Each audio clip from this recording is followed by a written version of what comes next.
Welcome to Traveling While Black in Seattle.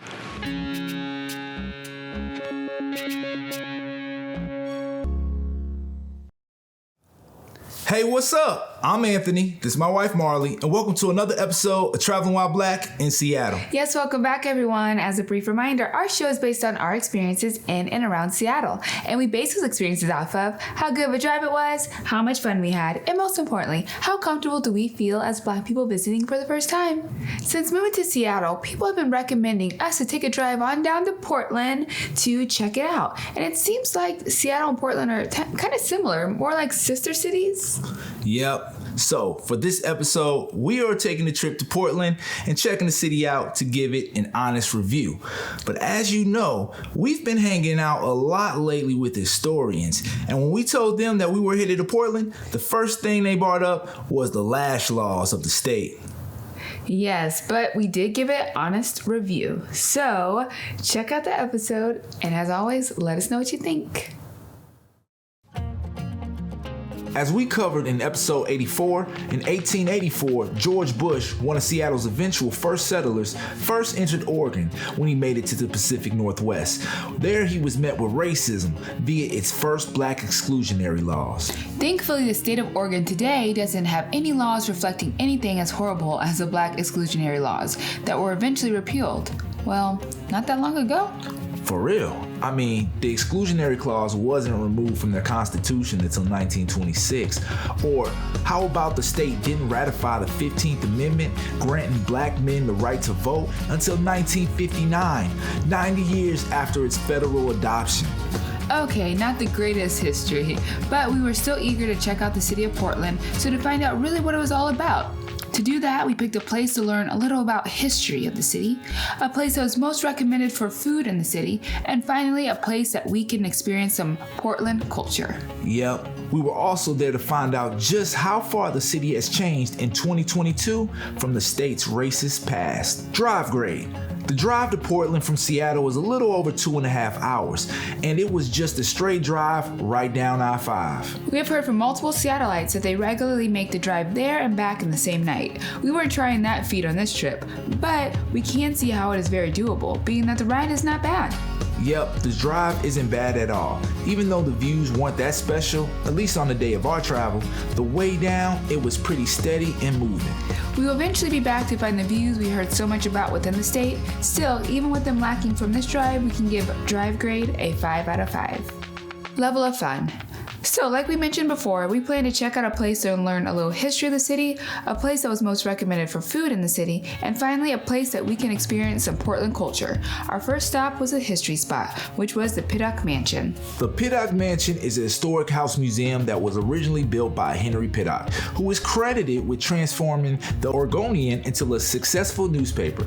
Although Henry and his wife Georgiana Pittock only lived in the mansion for 4 years until their death, the home stayed under the ownership of the family until 1958. Eventually, the city of Portland, with the support of the residents of Portland, purchased the property and turned it into the house museum it is today, where visitors can tour 3 levels of the home and view period furnishings and artifacts that give insight to what 20th century life was like. On top of touring the mansion's permanent exhibit, visitors can also experience a rotating exhibit and stroll the gardens on nicer days. As far as how much fun it was for us, we have to be honest. It wasn't the most fun, and I'm a history guy, huh? Yeah, we can't lie. There wasn't a lot of excitement for us on the tour, but that's just us. Although we will note that starting in July and running until November, the rotating exhibit will be Black in Oregon, 1840 to 1870, a traveling exhibition that highlights the Black experience of individuals who lived in the state during those years of racial exclusion. That will be one that we can see ourselves actually coming back for. But luckily for this episode, we still had 2 more places that could save Portland's level of fun grade overall. Next, we decided to hit the food spot that was highly recommended to us by Portlanders, Voodoo Donuts. Voodoo Donuts is a well-known Portland donut shop that was first opened by 2 Portlandiers in 2003 and has since grown to 9 locations in 5 states. For our trip, we stopped by the original location to check out what the hype was all about. Normally, we wouldn't stand in line for no donuts, but we took it as a sign that there was some truth behind the hype. Finally, after snatching up a half dozen for ourselves, we had our verdict. And all we can say is Portlanders want lying. Yes, Voodoo Donuts were as good as advertised, and we really did enjoy them despite the line, and some of that can be contributed to the environment of the store once you get in there, along with the energy of the staff. After the history and the food, we were ready for some culture. For Portland culture, we couldn't think of any better place for that than the Trailblazers NBA game. I mean, they're the source of the city's nickname, Rip City. The Portland Trailblazers play at the Moda Center downtown. It was our first time experiencing a Trailblazers game, and we can say that it was really fun. Even though the team didn't have a great game, the energy in the building was still lively. Part of the reason could be that the franchise was celebrating the retirement of a longtime legendary play-by-play announcer, Bill Schonely, who actually coined the name Rip City. I've been to a few NBA games in my lifetime, but I can truthfully say that this was among one of the coolest environments. After the history, the donuts, and the game, we were ready to give a level of fun rating.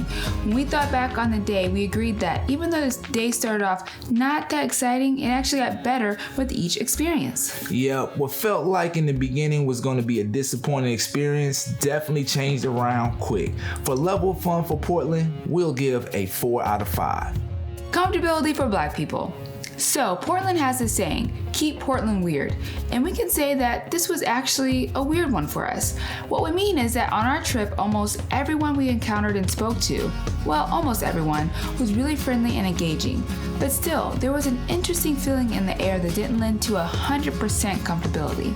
Yeah, other than a mini red flag moment at the hotel bar, the people of Portland we encountered were great. Still, the feeling we felt, that is hard to articulate in the words, prevented us from unanimously giving a 5 out of 5. With the history of the state and the city, we wanted to be sure we paid extra attention to the grade we gave for this episode. So, we'll just say that the grade we give is strictly from a Black couple that dropped in the city for one day. Meaning, if you're staying longer, you gotta have to let us know. We will be back in Oregon again, but next time for the nature. And for this time, based on our one-day experience in the city, we give a 4 out of 5 for comfortability for Black people. We hope you found this episode to be helpful and entertaining. Be sure to check out our previous episodes. Yes, and don't forget to subscribe to our YouTube channel and follow us on TikTok, Instagram, Twitter, and Facebook. And check out our merchandise on travelingwhileblackseattle.com. And be sure to reach out if there's anywhere you would like us to check out. Until next time, beautiful people, stay up, stay true, and do you.